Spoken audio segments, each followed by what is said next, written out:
জুলাই সনদের প্রক্রিয়ার মধ্য দিয়ে আমরা ফ্যাসিবাদী ব্যবস্থার সম্পূর্ণ মূলোৎপাটন ঘটাতে সক্ষম হইনি। তারপরেও জুলাই সনদ আমাদের গণতান্ত্রিক যাত্রায় একটি বড় অর্জন হিসেবেই আমরা এটাকে বিবেচনা করি। এই অর্জনের পেছনে জাতীয় নাগরিক পার্টি এনসিপি দৃঢ় অবস্থান এবং যুক্তি নির্ভর আলোচনা এই জুলাই সনদকে সমৃদ্ধ করেছে। আমরা দেখেছি জুলাই সনদের এমন অনেকগুলো বিষয় আমরা আলোচনার টেবিলে নিয়ে এসেছি যে বিষয়গুলোতে শুরুতে অনেক বড় বড় রাজনৈতিক দল তার একমত ছিলেন না।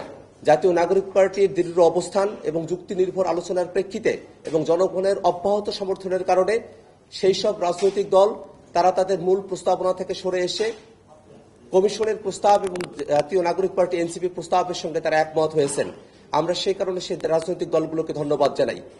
যদিও এই ঐক্যবদ্ধ প্রক্রিয়ায় আমরা অংশগ্রহণের সময়টাতে আমরা এমন অনেকগুলো প্রস্তাবের বিষয়ে আমরা পরিবর্তিত প্রস্তাবের সঙ্গে একমত হয়েছি, যাতে করে জুলাই সনদকে আমরা কার্যকরভাবে সকলের সম্মতির মধ্য দিয়ে বাস্তবায়ন করতে পারি।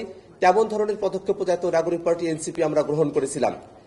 আমরা যখন জুলাই সনদ প্রণয়নের একেবারে দ্বার প্রান্তে এসে উপস্থিত হয়েছি, ঠিক সেই সময়টাতে কমিশন বাস্তবায়নের আলোচনা ব্যতি রেখেই ঐক্যবদ্ধ কমিশনের আলোচনাকে ইতি টানবার দিকে অগ্রসর হয়েছিল।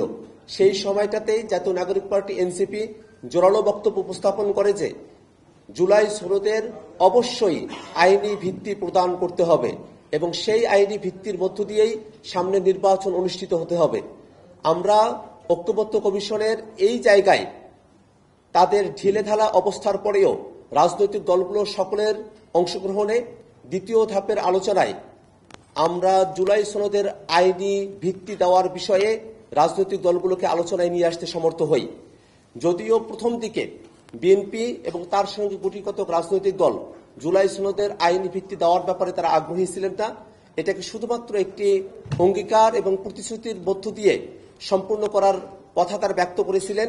কিন্তু আমরা খুব দৃঢ়ভাবে জাতীয় নাগরিক পার্টির পক্ষ থেকে এই বক্তব্য উপস্থাপন করেছি যে যদি জুলাই সনদের আইনি ভিত্তি প্রদান করা না হয় তাহলে আমরা যতটুকু অর্জন করেছি সে অর্জনটুকু আমাদের হাতছাড়া হয়ে যাবে, জাতির কাছে আমাদেরকে জবাবদিহিতার আওতায় আসতে হবে।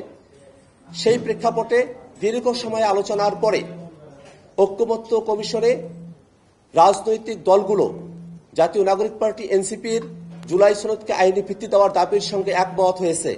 আমরা জাতীয় নাগরিক পার্টি এনসিপির তরফ থেকে ঐক্যবদ্ধ কমিশনে উপস্থিত রাজনৈতিক দলসমূহকে জুলাই সনদের আইনি ভিত্তি দেওয়ার দাবির সঙ্গে একমত হওয়ায় আমরা ধন্যবাদ জ্ঞাপন করছি।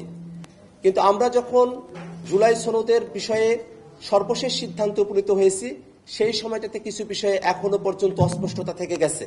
যদিও জুলাই সনদ বাস্তবায়নের জন্য একটি আদেশ, তারপরে গণভোট এবং পরবর্তী পার্লামেন্টকে একটি কনস্টিটিউয়েন্ট পাওয়ার অর্পণের মধ্য দিয়ে সেগুলোকে সংবিধানে সুন্দরভাবে প্রযুক্ত করার বিষয়ে আমরা একমত হয়েছি, তারপরেও এখনো পর্যন্ত অনেকগুলো জায়গাতেই অস্পষ্টতা রয়ে গেছে। আমরা মনে করি অস্পষ্টতা রেখে, জাতিকে অন্ধকারে রেখে কোনো ঐক্যবদ্ধ প্রক্রিয়া সফলতার মুখ দেখতে পারে না।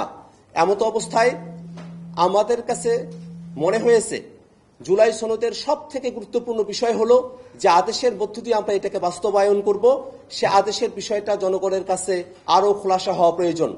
আমরা জাতীয় নাগরিক পার্টি জুলাই সনদ স্বাক্ষরের মতো বিষয়গুলোতে অগ্রসর হতে চাই।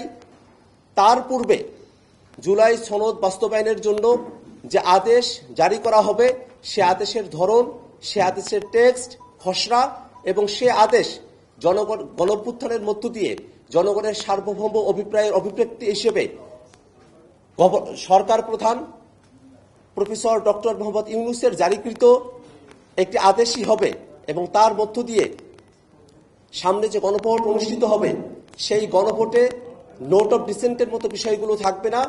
যে 84টি পয়েন্টে জুলাই সনদে আমরা এগ্রি করেছি প্রত্যেকটা বিষয়কেই গণভোটের আওতায় নিয়ে আসতে হবে।